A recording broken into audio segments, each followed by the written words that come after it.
Turner Yell makes the stop in the secondary for Denver. 1st and 10. The fake. Good block in there, and down it goes. Caught at the 30. Welcome to the Fins tailgate. It's where we elevate. Miami Dolphins talk, yeah, we never hesitate.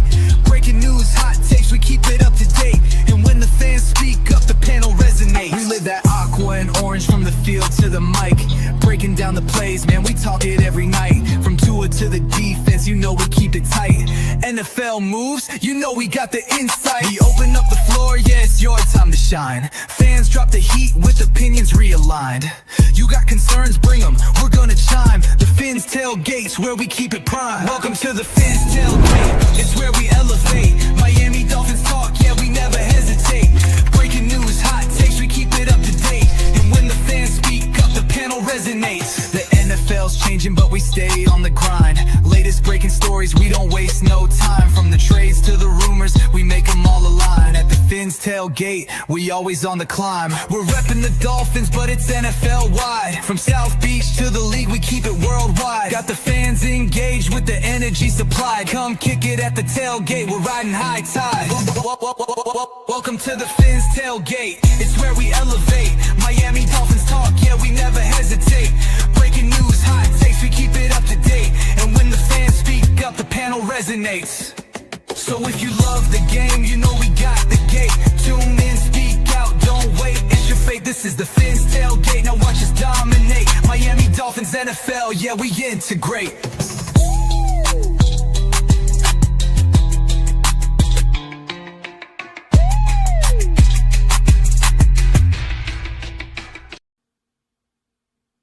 New seasons, new gear. Show the world what it means to be a fan in 100% authentic gear. Fanatics, officially licensed everything.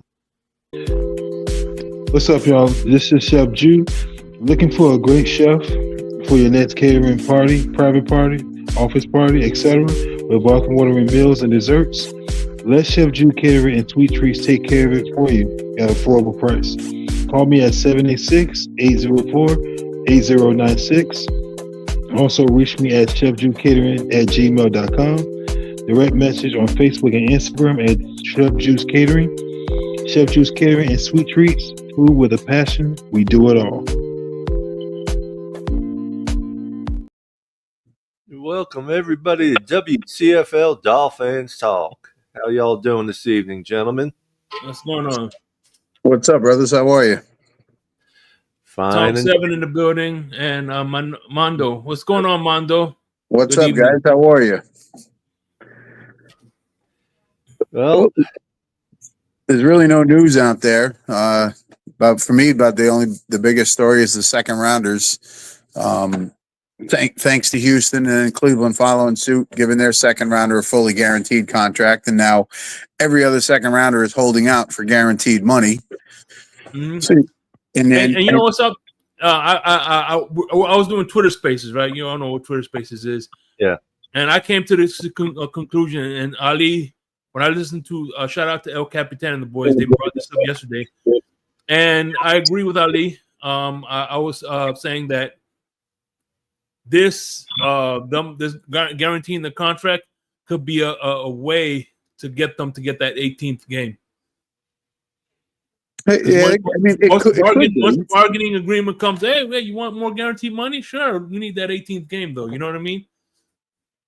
Yeah, I mean, it could be, but I really don't see the NFL doing it that way. I just think it was a franchise that, sat down with a guy and he said, I want a guaranteed money. And they said, oh, okay, no problem. You're worth it.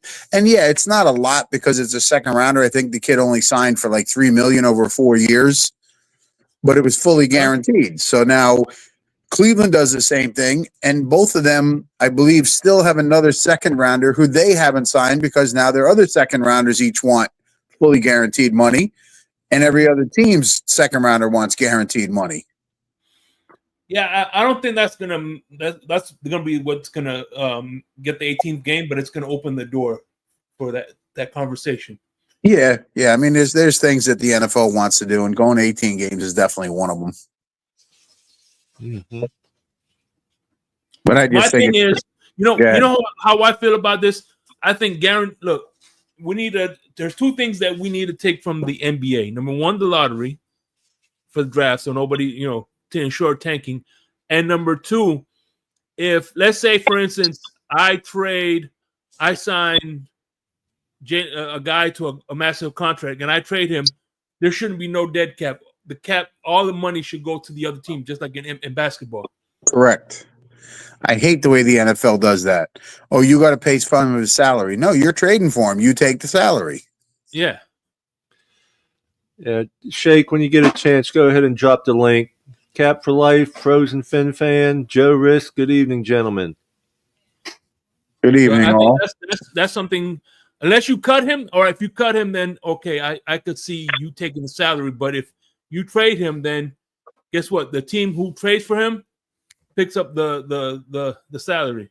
Yep, yeah. I agree. And part of the problem too is if you give him fully guaranteed, you can't cut him or you got dead salary cap space.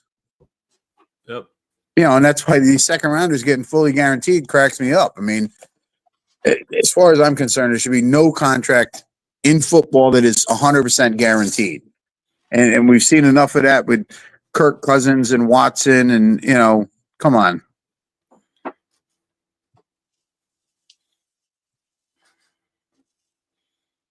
Yeah. What's up, Frozen Fin Fan?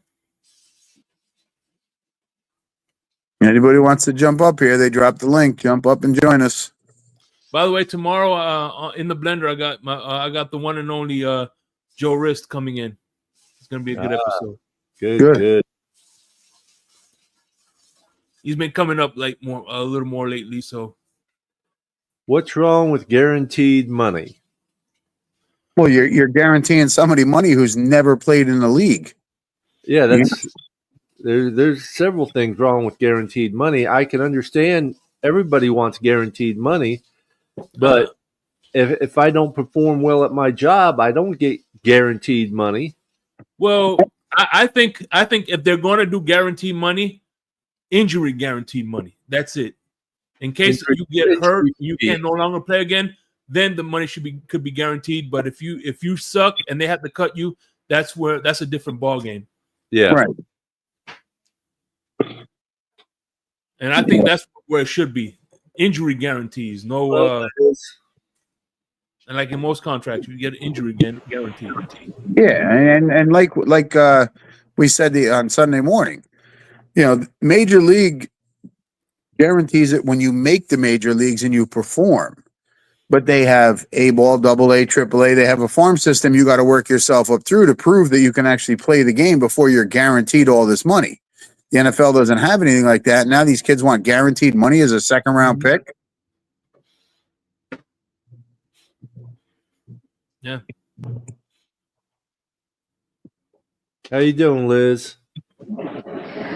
I'm celebrating my birthday by ordering pizza. Well, happy birthday. By the way, Liz, how's the Mount Helen or something like that over there? I heard it's getting bad over there. I haven't really heard anything. I really haven't been checking either because I'm not that close to it.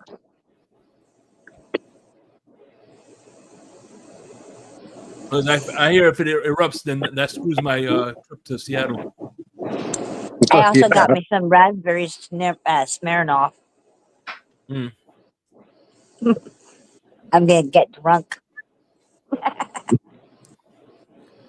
There's people that miss on first round picks, so if you miss on a first round pick, you're gonna miss on a second round pick.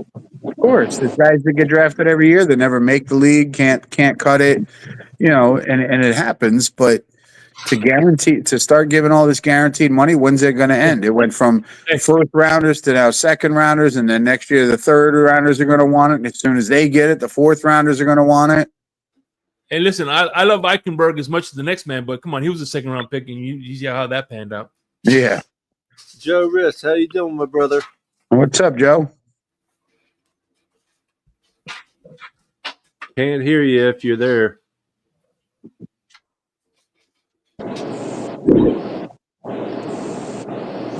Yeah, probably connection issues. And yeah, the money keeps going up every year. The NFL makes plenty of money. But I just, like I always say, you go get a job, you're not guaranteed the money. You got to work to get it. You don't show up for work, they're not going to pay you. Yeah. You suck at your job, they're going to fire you and you ain't getting paid. They're not going to guarantee, oh, well, you've been here 6 months and you suck, so we're going to fire you, but we'll still pay you for the other 6 months. Nah. Hey, is it working? Yeah. There you go. Okay. Good evening, guys. Good What's evening. up, brother? Happy birthday, Hey, Liz. Joe. It was your birthday. Happy birthday. Yep.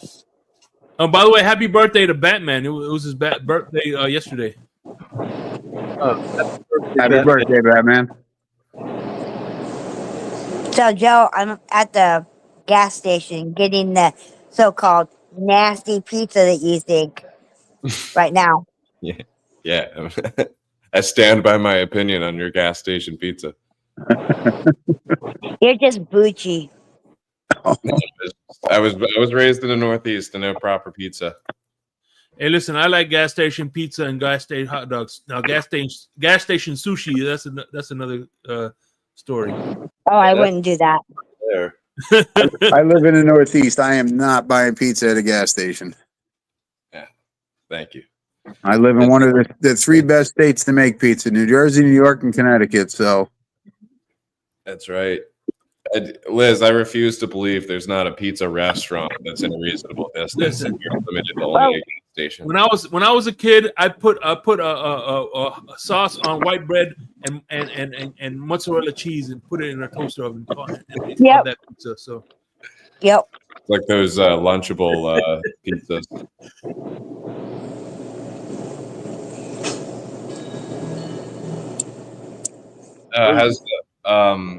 How's everyone doing today? I saw there's like hurricane activity, not hurricane, but there's tropical activity already starting to brew. Yeah, we've had a lot of rain this week, but nothing major. I mean, we've had rivers close to overflowing, but not great. Yeah, it's kind of my reminder to go load up on water bottles and batteries and stuff because it'll come through. Louisiana is supposed to get hit with a lot of rain. Oh, you can't see it, but Oh, I always try to make sure I load up with water before hurricane season because I still have 4 or 5 cases of water from last year. yeah. And November, if I still have water, I just drink it. right. November. I have left enough water.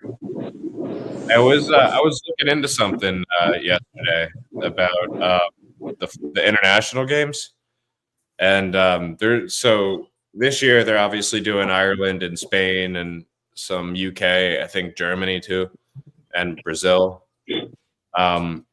Next year, 2026 season, they've already confirmed that Melbourne, Australia, will host the game. It'll be the Rams hosting there. And the NFC West plays the AFC East, like the aligns with your division or with your standing in the division. So if we finish in the same place as the Rams this year, we'll end up playing them in 2026. And then I think that certainly means that we're eligible to go to Australia to play the Rams. And it's gonna be a Rams home game because the Rams get the home game, the 17th home game. So it's gonna be at the Rams.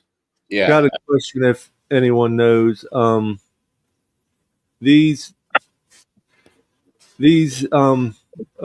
another country games, are they going to be played on like ABC, CBS, or NBC, or are they going to be played on streaming networks? I'm sure how it's all going now. Like I think even YouTube has one of them. Yeah. I'm just glad it wasn't as bad We'd as have the to look Tyson that fight. up. Yeah. Wasn't sure if anyone knew. It's interesting though, because like Europe's doable with the time, with the schedule. Like they just show the game here in the morning, but Australia is going to be kind of a different beast. Yeah, that's what is that? About 8 hours from here, from Florida. Actually, let me look up current time in Melbourne. And the fun part is it's going to be winter in Australia. My nephew lives over there. It's going to be winter.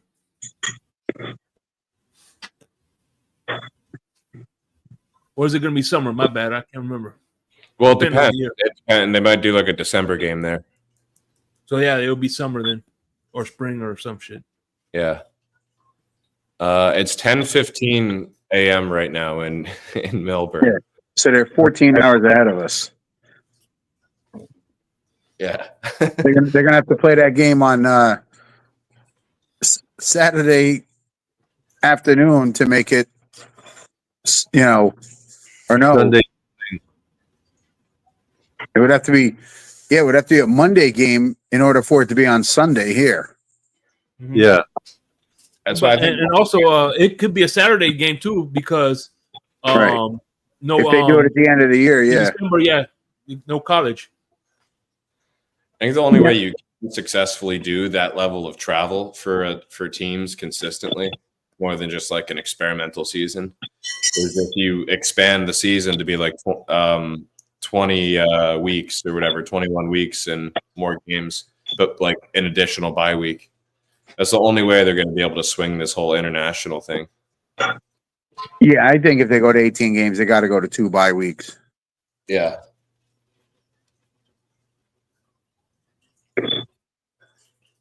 Yep. And the UAE is now a market for one of the teams. I wouldn't be shocked if they end up getting a game next 2027. I'm just hoping if there's a game in Ireland next year that Miami gets that one because I would love to go over there. Did you know that the Steelers, there's like 5 or 6 teams that have marketing rights in Ireland, but the Steelers are the only ones that also have Northern Ireland? And it has something to do with the Rooney family. If you ever look at like the NFL's global marketing map, you'll see a little asterisk next to the Steelers for Ireland. They have like the entire island, not just Ireland. I don't know what kind of market that unlocks, but it's kind of a fun fact about Rooney, and I believe that's why they're playing in that game in Ireland. Oh, it's definitely possible because they've pretty much assigned, every country and something to one, at least, one team, and this is who's got the rights to here, and Yeah. I mean, the Dolphins are actually pretty popular in the UK and Germany, and I mean, as we know, because we know a lot of their fans who come over here and have fan clubs and stuff over there. So There's a big Latin America push by the Dolphins too. Argentina, Colombia, Brazil, if you count it, Spain. There might have been Well, one. at least if it's Argentina, the time Mexico. difference won't be that bad. Won't, I don't think there'll be a time difference, won't it? No, Buenos Aires is, I think, if it's not the same, it's within 1 hour of here. yeah, I was just in Colombia, and it's a 1 hour difference.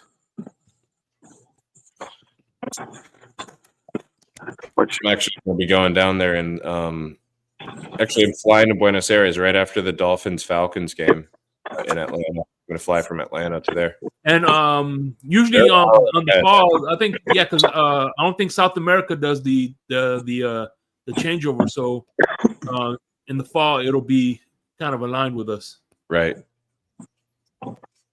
yeah, because it was weird. We went to Colombia, and if you look at the map, they're further to the east of Florida, but they're an hour behind. And I'm like, that's got to be because of the time change that we do, and they don't do it. And that's how Dominican Republic is right now.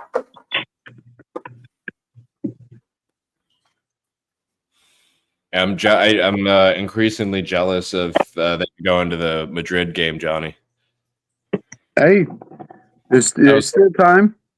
I was looking at the stadium. It's slightly bigger than most NFL stadiums. It fits 80K people, so it's like 5,000 to 10,000 more than like your packed NFL stadiums. Yeah, I I got know my the Dolphins holds like 65, so it'll be a lot more than you know what I mean. Yeah. I got my ticket already. It's in the 500 section. I'm still looking. I'm waiting for prices to come down. If they come down, I'll move down. If not, I'll sit in the 500s. But I'm not I would paying. seat in the house there. It's a beautiful stadium. No, I'll be there. We're flying from Gary and I are flying from Orlando to Atlanta to Spain. So And from what I see, it's retractable too. Yep. Yep. I think they're gonna keep playing games there. They're gonna like that venue.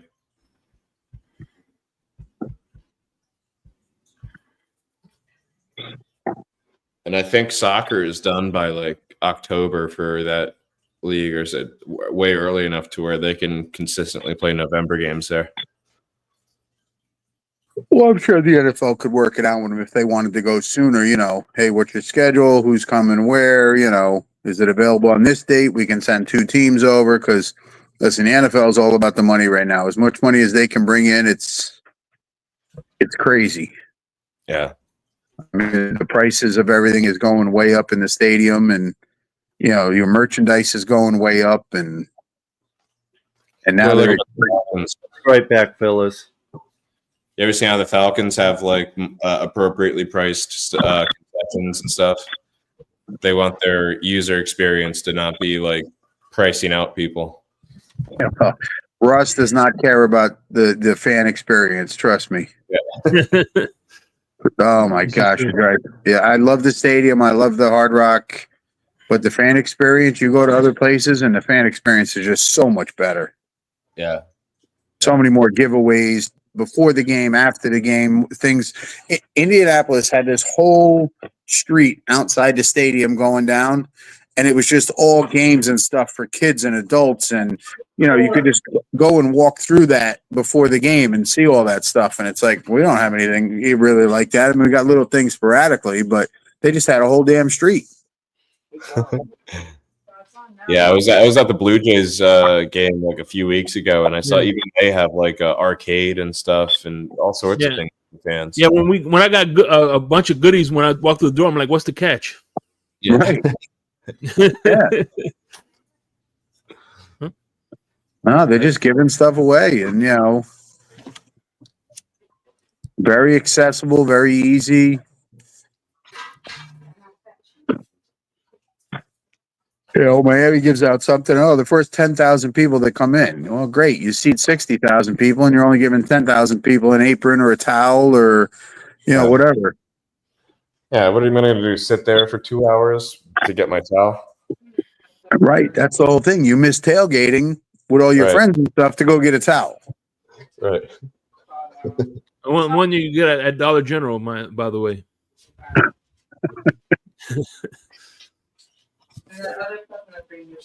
Yeah, I wonder what the towel distribution's like for Pittsburgh with the terrible towels.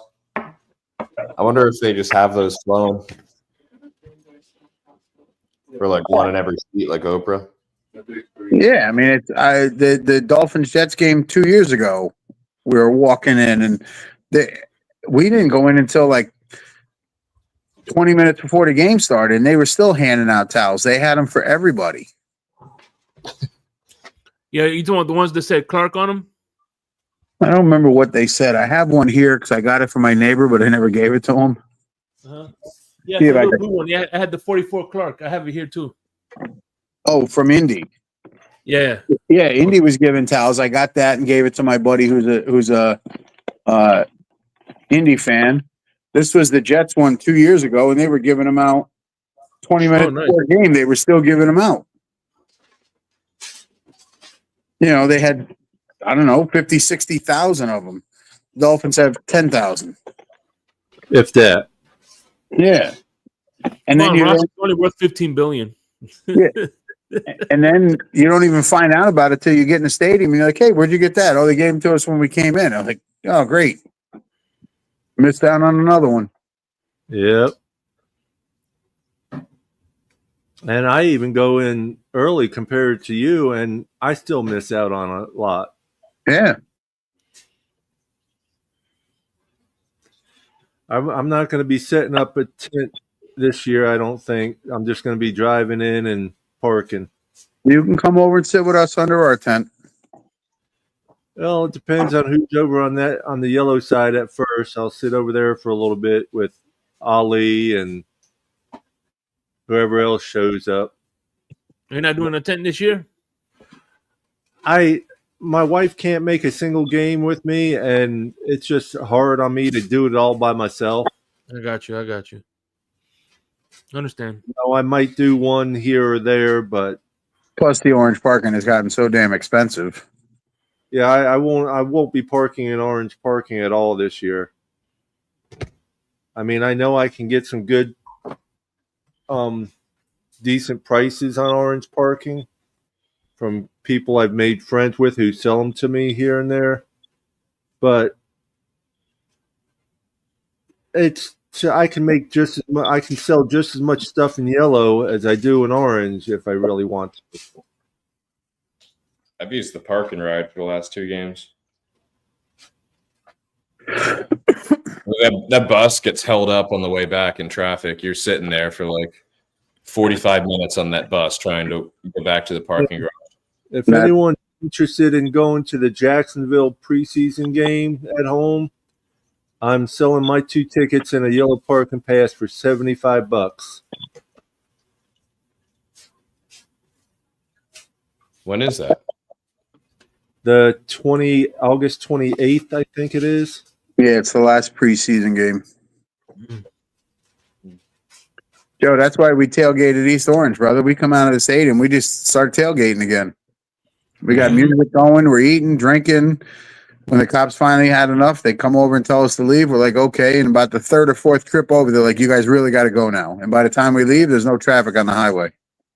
Right. Yeah, I'd rather leave late and have no traffic and get back at the same time than sit there in the traffic. Well, plus too, if you're hanging out, you're tailgating, you're hanging out with a bunch of either happy fans or miserable fans. So everybody's in the same boat. Well, for me, it's a 3-hour drive back. I typically I'll do the drive all in one day. Sometimes I stay in Miami either the night before or the night after. Well, because it's a 2-hour, 45-minute drive for me, so that makes sense. Yeah. What's up, Sharif? Probably 3 hours. Sorry, 2.5 hours. Yeah. Good night. Fins up, everyone.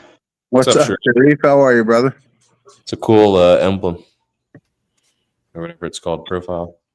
Avatar. Yeah, thanks. Yeah, yeah, it's an emblem. I think it goes on a hat or a shirt. The Jaguars preseason game's August 23rd. Joe. So it's the middle game then. That Hall of Fame game is coming up real soon, right? Game. What's that? It is the last preseason game. It is. Okay, yeah. I thought so. Yeah, we've got 2 away and then 1 home. And then it's 2 weeks off or 1 week off. So the 23rd, it has to be 2 weeks. Yeah, it's 2 weeks. Actually, 2 weeks till the home opener. Yeah, the Sunday before Labor Day for games. 2 weeks till the regular season opener, but for our home opener, it's 3 weeks. Yeah, well, we open in Indy, so yeah.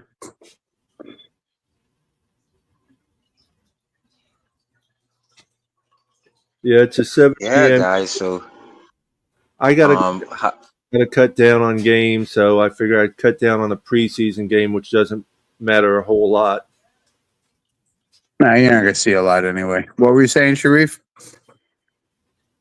no, I was gonna ask how you guys feeling about. Well, besides, I think they're gonna work Savigny's contract out, but I'm not afraid of that because I think the revolution of signing guaranteed money it's broken through to the second round. It is what it is, and now it's not just the 29th pick and the 30th pick. You got a guarantee, and it is what it is. So I think they'll work it out. But in terms of running up the middle, counter moves up the middle, where you fake the toss and cut back up the middle. A lot of big runs by A-Chain and Mostert, but then that was produced by Connor Williams and Robert Hunt. My question to y'all is: so far, do you like the confidence, and you have confidence um in the interior to run up the middle? And Well, I mean, we got the bigger back in Ali, but until the offensive line plays together and gels together, it's hard to answer that question because you don't know what you got.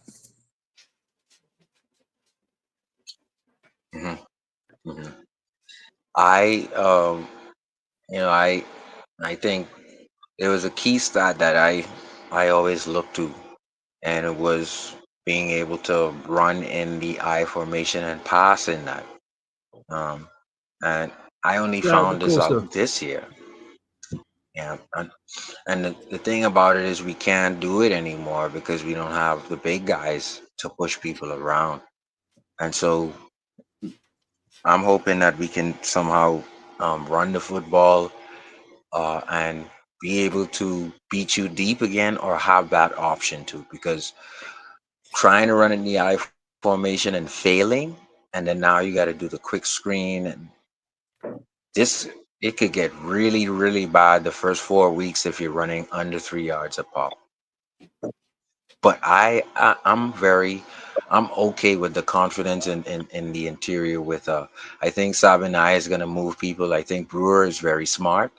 And I'm hoping that Daniels can at least come back to full strength by the end of the season. Because I don't expect him to, Kevin Durant, he even took a full season. So I expect him to be 100% next season after this season. Well, we haven't even signed our second round pick yet, so you can't even count him in there yet. Yeah, but I just think like the NFL and the Players Association, they're gonna have to pay guaranteed money to second round picks, which never happened, and so that's gonna work itself out. Real quick, Shake. It's that time, my brother. Commercial. New seasons, new gear. Show the world what it means to be a fan in 100% authentic gear. Fanatics, officially licensed everything.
What's up, y'all? This is Chef Jew. Looking for a great chef for your next catering party, private party, office party, etc. with welcome watering meals and desserts? Let Chef Jew Catering and Sweet Treats take care of it for you at an affordable price. Call me at 786-804-8096. Also reach me at chefjewcatering@gmail.com. Direct message on Facebook and Instagram at Chef Juice Catering. Chef Juice Catering and Sweet Treats. Food with a passion. We do it all. Chef Jew, Miami-Dade, Palm Beach area. Get your sweet treats, good eats, and don't forget the cheesecake. Chef Joe, I got a favor to ask. If Papa Paul asks for a cheesecake this year, make it a muffin size one. This way we don't have to worry about him not sharing it with us because it's only 2 bites and it's gone. Casa Nostra, I agree with you, Casa Nostra. The lack of depth on the O-line is alarming. Yes, it is. Yeah. Fair enough. And yeah, because I would love I would just love, and I don't know if you guys watch Eric Smith or Ryder McConville. He showed with the interior line um, would look like if we were successful in the runs that A Chain was broken against Denver, Indianapolis, the Giants.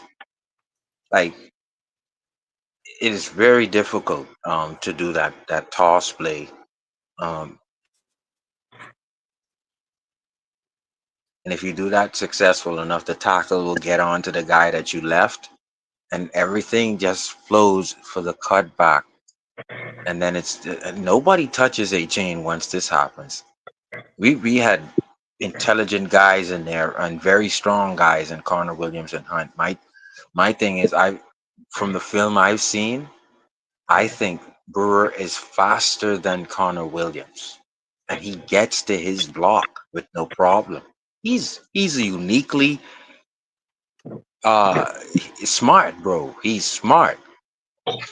Um I think once Daniel shows that his Achilles is okay, I think Sabanai is gonna come and move people, man. And what I'm hoping for is 2nd and 6, and then the playbook is open up for everyone. And I'm hoping that we can. I don't need to see 3rd and 3 run. I really don't. I just want to see the playbook open up when they bring the safeties down. Now you kill them with Waddle and Tyree. I don't want you to prove it to me that you could run on 3rd and 3. I really don't. I want to get the offense back to where it was, where we can run with we can pass to Engel out of the backfield, or we can stay in I formation, hit you deep, or we can run. Simple. Oh, it's not even preseason, so there's a lot of what ifs right now, and what ifs don't win games. So Yeah, but I am good when I'm rating the offensive line from what I've seen. I would say it's good. Now I would also say Connor Williams Hunt were great. Connor Williams was the number 2 center in the NFL at that time. And so yeah. Do you guys think the lack of depth opens the door for any UDFAs to make the team on the O line? oh, absolutely, yeah, no doubt. Most definitely. I mean, we have lack of depth when you had to sign Eichenberg to another contract. Well, also too, if you look at the previous, and even with Brian Flores, I noticed that. So, I noticed that Chris Greer would before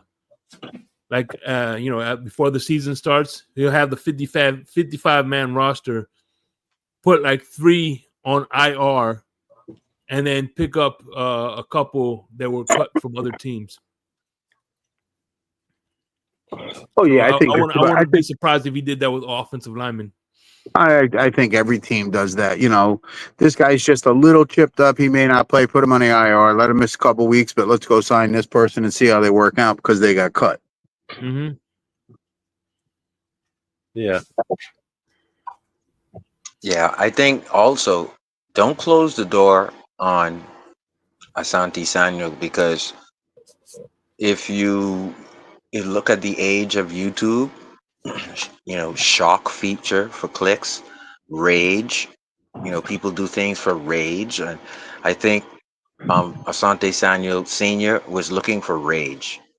And he got rage probably from the front office and some of the fan base. And then but it was an opportunity because 7 other guys spoke out against the Dolphins when they left the Dolphins. Also, 4 players went to a different team and 1 retired. And so it looks like, oh, he's Asante Senior is piling on top of what is the problem with the Dolphins. But my thing is that has nothing to do with the agent and Asante Samuel Jr. Uh, this team, if I'm the agent, the Dolphins still want you. They can still give you the premium with incentives until you come back with that neck. Your father's trying to build up his podcast. Like, I'm not throwing that away. I just wanted to put that out there. Thank you, Craig Sebring, for the $5 donation. What I want to see is a better O-line play and McDaniel get the plays in quicker. And also, I know Craig 100%. Sebring wants to see more Alabama quarterbacks. That's what Craig Sebring wants to see. No. Yeah, that's what Craig. I'm just saying that's what Craig wants.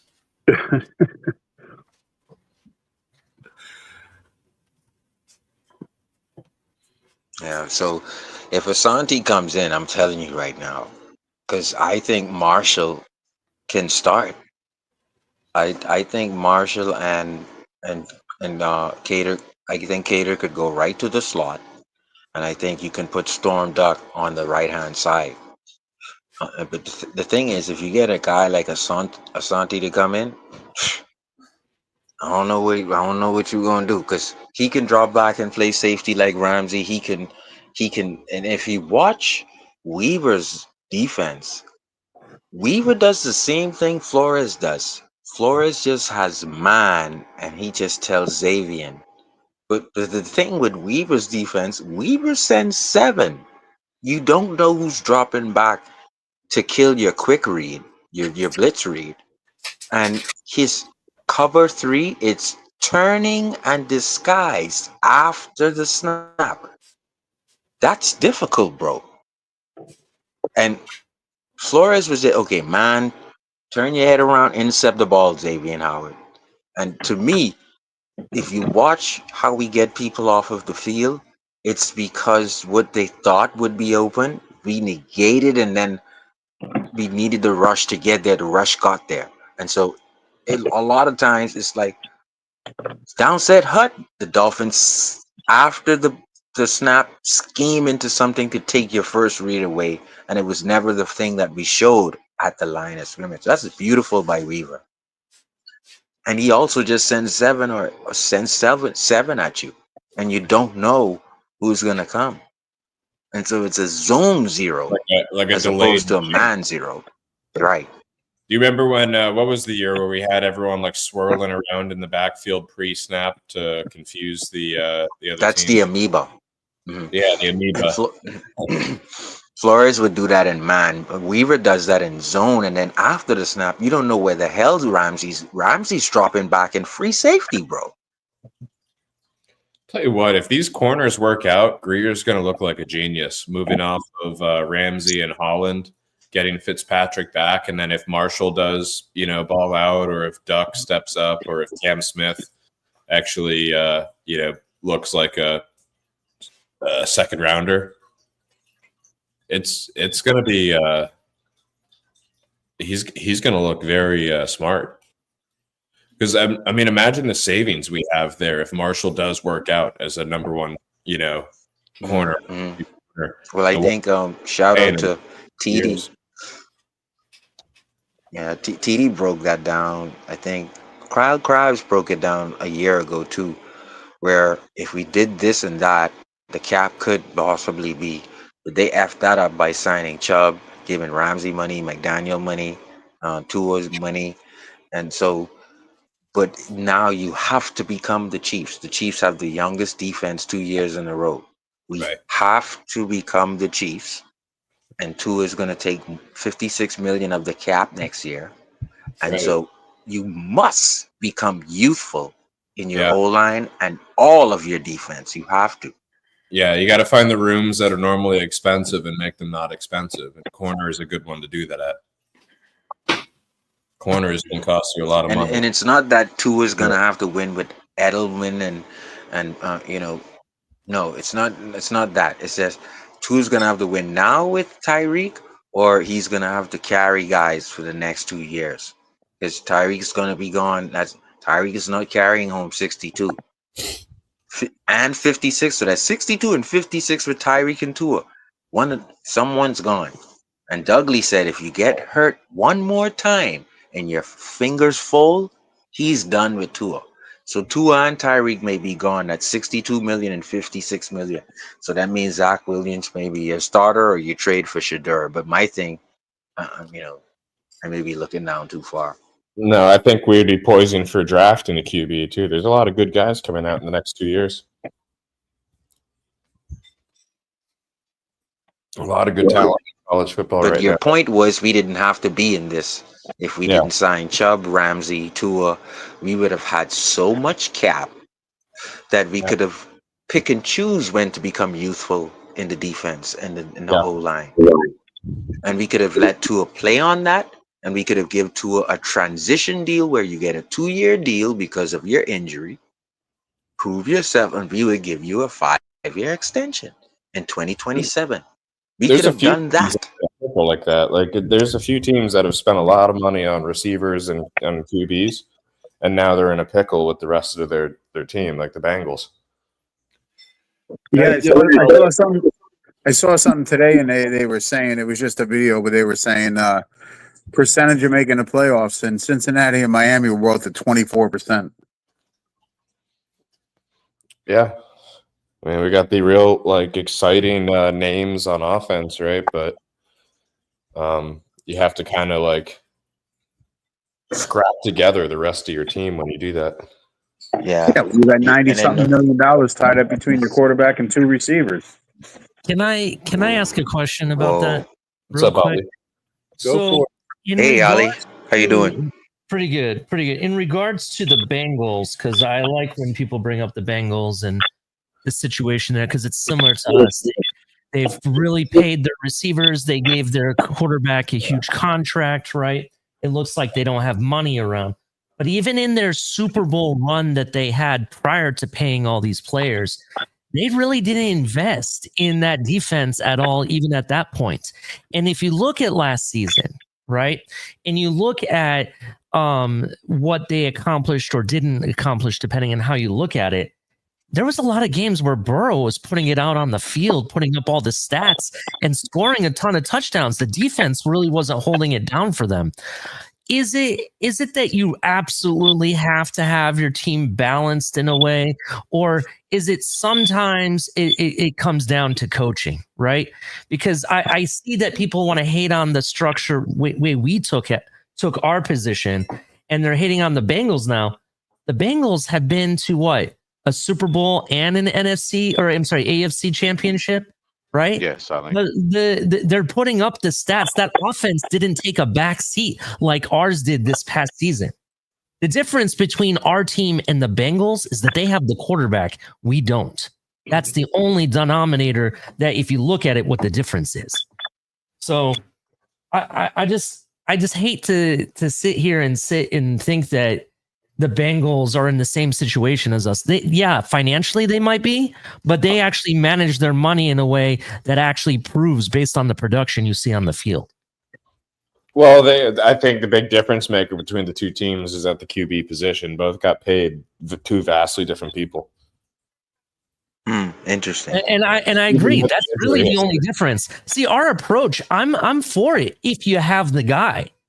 But we have a guy that can't be here for the whole season on average, except for one season in his entire NFL career.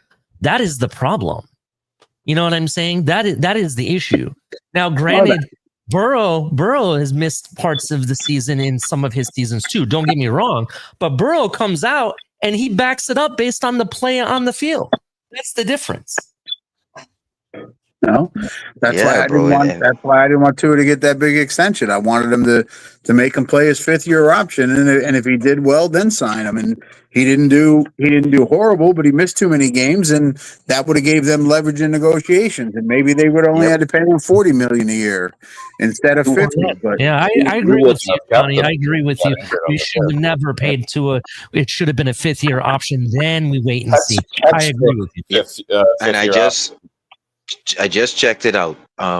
With Kyle Krabs last year, if we didn't do anything with Chubb, Ramsey, McDaniel, and Tua, we would have had $44 million this year to spend. And then Tua would have been on his 5th-year option. He would not have been a Dolphin. We would have signed him. And what you would have done is you would tell Tua, you get a 2-year deal with incentives, and we can give you a 5-year deal in 2027. Now you still have $44 million.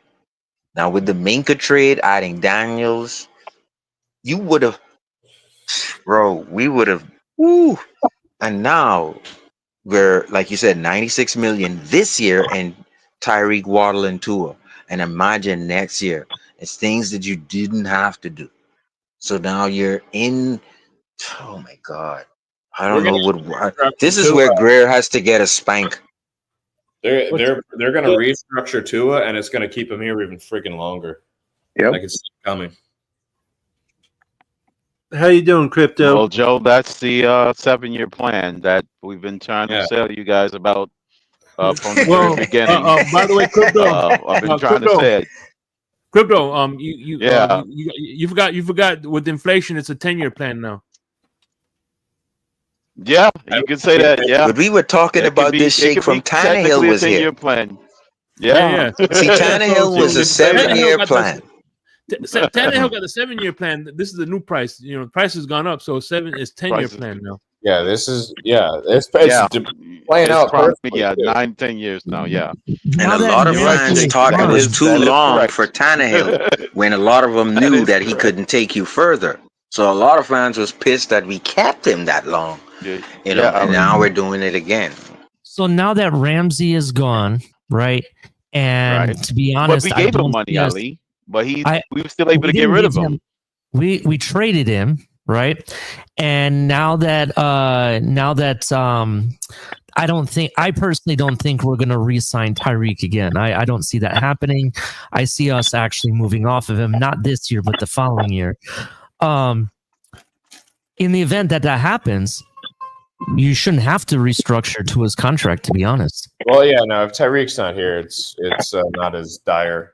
And if you think about it, we brought in a lot of receivers, UDFA, we brought in Westbrook, Hitchine, and, we have Waddle under contract, so it's not like he's going anywhere. But do we want Tua without Tyreek?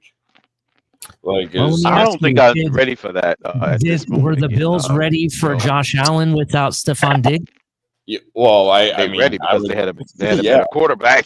All I'm saying is driving to the night with Allen. Prior to that, I would have said that the only reason Josh Allen is because of Stephon Diggs. Now that Stephon Diggs is gone and he still performed, then he is definitely a quarterback, to be honest. Yeah, but you're when you're talking about Josh Allen and Tua, you're talking about a glass house and a rock. I mean, I get you. I get you. I'm not disputing that. I haven't. I'm just saying that is. I think he had early signs that Josh could perform without Diggs because he actually made the playoffs without Diggs before he got there.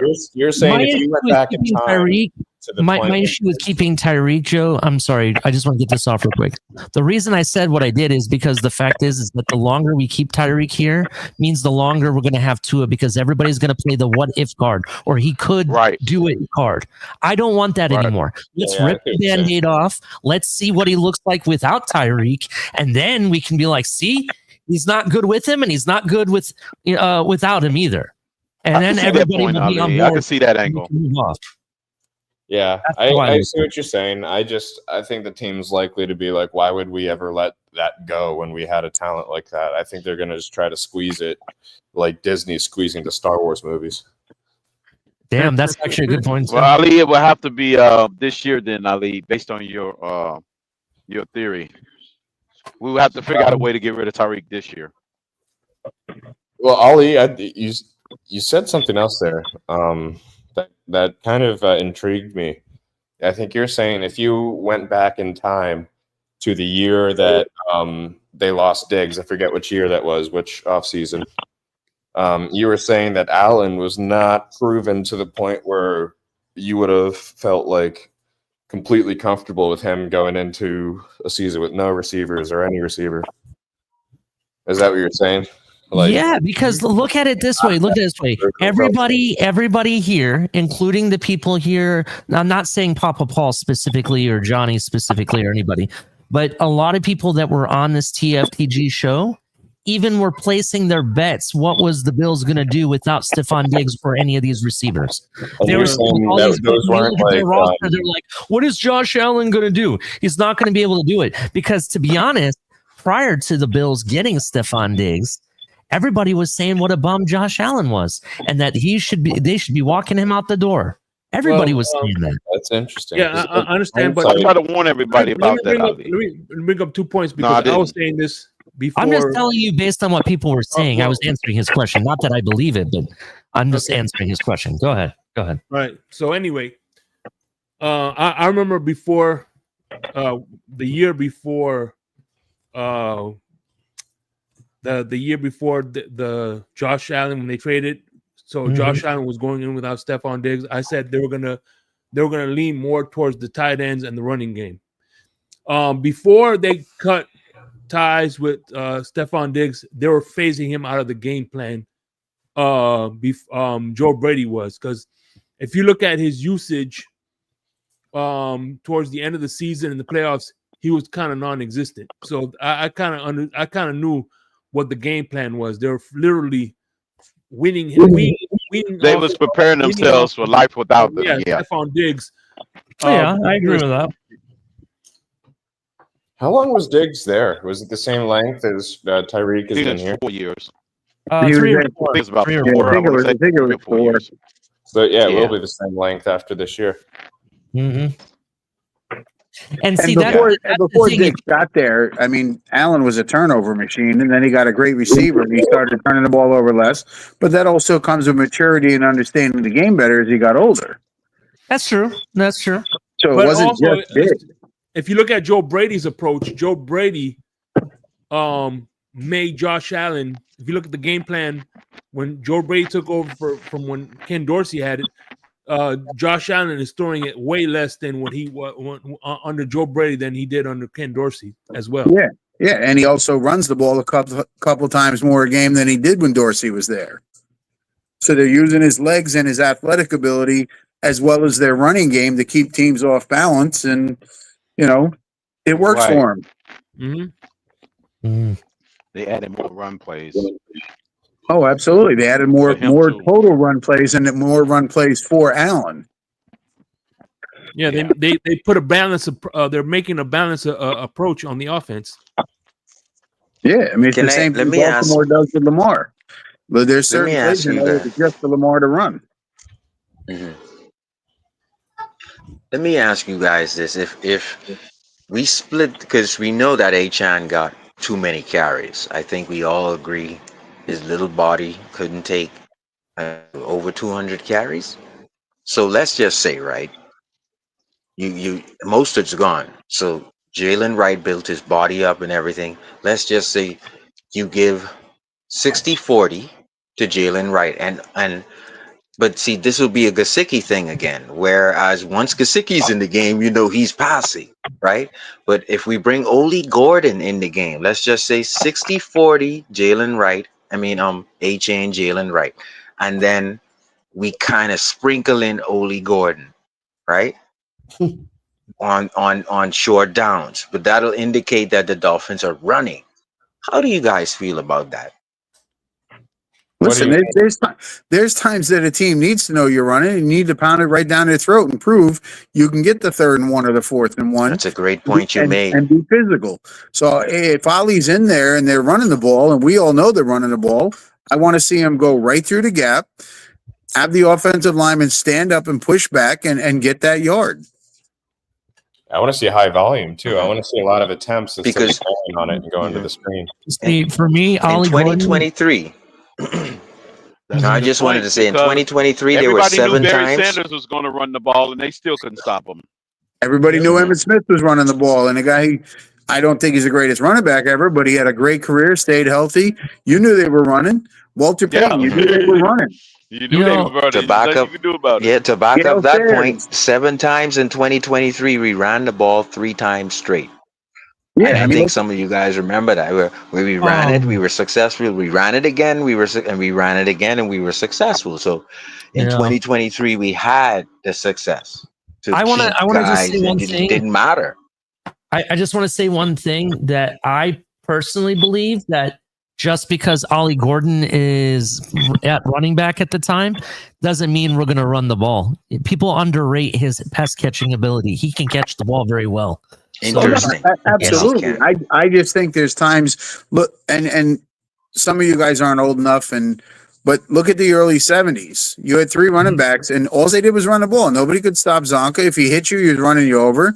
Mercury would run around you and Kick was Zonka's backup where he was physical too, and they would just run the ball at you, run the ball at you, run the ball at you. I mean, Bob Greasy threw 7 friggin' passes in a Super Bowl and they won. Super Bowl. That was it. Yeah, that was it. 7. I remember the Gary bus. Premium with the Man. fumble. The bus was the slowest cat in the stadium, and they knew the ball was going to be handed off of him, and he would just pinball 4, pinball 6. Everybody in the world knew he was going to run. Yeah, and they couldn't stop it because of his balance and the thickness of his legs. And, they knew he was running it, but he had a great offensive line in front of him. Maybe not 5 all pros, but 5 guys that gelled well together and knew their assignments and did their job and created holes. And he only needed a little bit of a hole to get through. And then you're trying to literally drag a bus down to the ground. Yeah, it'll wear down the defense too. Yeah, I mean, one of my favorite guys of all time, not on our team, but the Nigerian nightmare for Kansas City. Oh my God! Oh my God! He would hit the hole, and he had broad shoulders and thick legs, and guys would just bounce off of him, and you knew he was coming at you, and they still couldn't stop him. I can challenge that. The best running back I've ever seen for the Chiefs is Priest Holmes. I can't put anybody above Priest Holmes, man. Yeah.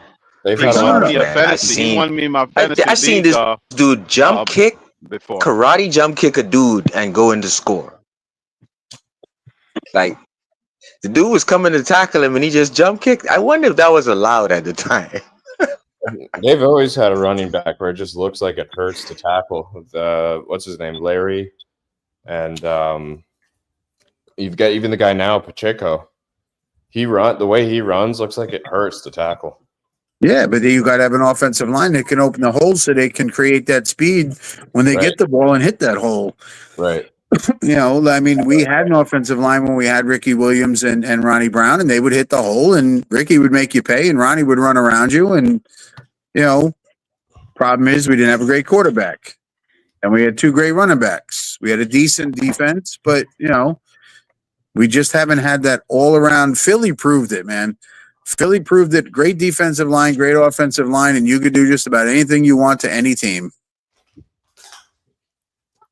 If Ronnie Brown was an early draft pick, do you guys think we should have gone a different direction than Ronnie, even though he was a great running back?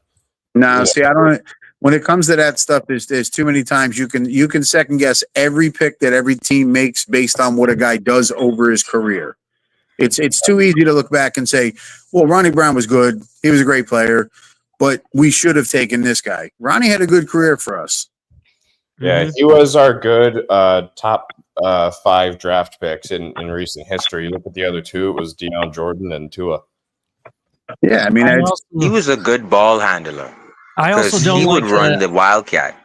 I personally don't like to play the what if cards because one thing that people don't really look at, just because and I'll give you an example, just because Randy Moss was good at Minnesota doesn't mean if he was here, he would have developed to be good. You know what I mean? So you kind of have to take that into account, the coaching, who he's learning the game from, who's there to help him mature and everything. You have to look at that. I disagree because Randy Moss was a physical freak. I think it would have translated in Miami. You never know. But would they have used him the same way? Would they have thrown him the ball as much? Who was our QB when we drafted Ronnie Brown? Like, where I can't remember that far back. Jay Fiedler, I think. Were we interested in? No. Nick Saban drafted him. Nick Saban drafted him. Ronnie Brown? Yeah, Ronnie Brown. Yeah, it was the year that we were supposedly maybe get the year we were supposed to got Aaron Rodgers. Yeah, Nick Saban drafted him. That was the year we should have gotten Aaron Rodgers. Well, yeah, right. That's what kind of my point is. Like, was there someone, not just to go back and say, oh, well, look, this guy was drafted here and he panned out, but was there someone that we were actually considering as a fan base? Everybody wanted a quarterback. I remember specifically that one. Where was Rodgers drafted though? At that point, they weren't considering him a top 5. He fell because of the incidents in college school. There was rumors. That was long. I don't remember that far back. Yeah, well, Marino. He had almost the same thing happen with. Yeah, he had the Larry Thompson incident, but another type of rumor. The Tunsil incident. He fell all the way down. I was watching that draft with no volume, and I just saw the Tunsil gas mask video show on the TV, but I didn't have the volume on, so I didn't know what was going on. And then they show him just looking like His eyes were actually red, probably from He's crying. about to go #1 overall to Tennessee, and then next thing you know, And since I didn't have the volume on, I thought they were showing that he had like just hit the gas mask. I thought they were like showing like that happened at the event or something, and that's why he was sitting there with red eyes. It was unfortunate for him, but I was cracking up at the time. But you know what's funny is that wasn't even weed. That was like K2. That was that fake, the synthetic weed. It's crazy. That shit can like make you go blind and stuff. Yeah, I heard the side effects of that stuff can really mess you up. We should have put the Joe Burrow gas mask videos out there, but AI wasn't available at the time, so he could slide to us. But unfortunately, actually, we didn't get that good. Speaking of messed up eyes, anybody watch the Arch Manning interview? I don't know if he's just super tired, bro, but that man, he had like his eye, like I don't know what they call that, but under his eyelids and everything looked like they were sagging. He looked like if you ever watch Elvis Presley interviews back in the day, they said that he used to take a pill just to be able to fall asleep because the guy would be awake 24/7, like all the time. That's what he looks like. And I was like, holy crap, man. I hope he's okay, but I'll post it on Twitter or something to share it sometime. But Marino was my bad, Ali. Go ahead. No, go ahead. No, I said Marino. What's called say he was accused of being a coke fiend. I think that's what it was. It was a drug addict. Well, they said he was doing drugs in college. He's a drug addict. I'm not saying he's a drug addict. I'm just saying that he looks like he hasn't slept in weeks. That's what it looks like. No. I'm talking about Marino. I get you.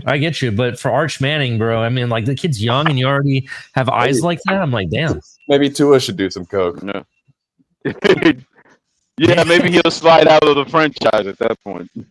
No. Hey, it's 2000s. Give him some Molly. You're saying he needs some Polynesian powder? Yes. So, you gotta play that song White Lines. That's his theme song, White Lines. Yeah. Blow my mind. I'm gonna jump back. I'm gonna go to Yeah, it's 9:08. We've had a good show. We've had a good time. You want to call it, Papa Paul? Sure thing. I mean, we've had a very good show. Thanks for all you guys for coming on here. Thank you, Papa Paul. We had a great discussion tonight. We'll be on again Sunday morning at 10 o'clock. I might not make it, Paul, because I'm flying Saturday to my son's house in Tennessee. Oh, who gives a fuck? Oh, Tennessee. Okay. Well, good. If I don't show up, don't fucking look for me. Is he in the western or eastern side by the Mississippi? He's in Bristol, Tennessee, right underneath. Bristol goes in Virginia and Tennessee. He's 2 minutes right in the tri-state. Yeah, he's 2 minutes from the Virginia border. My wife and I are looking to move near Chattanooga, kind of near there, maybe. Chattanooga, that's the tri-state area. We're in the same boat, Ali. We're in the same boat. We're actually, we're looking they moved there a couple months ago, so the wife and I are going down to see them and the grandkids. So. I gotcha. Good time. Have fun, man. Good stuff. Yeah. Peace, love, and fins up, everybody. Peace, love, and fins up, Fins up, baby. Fins up.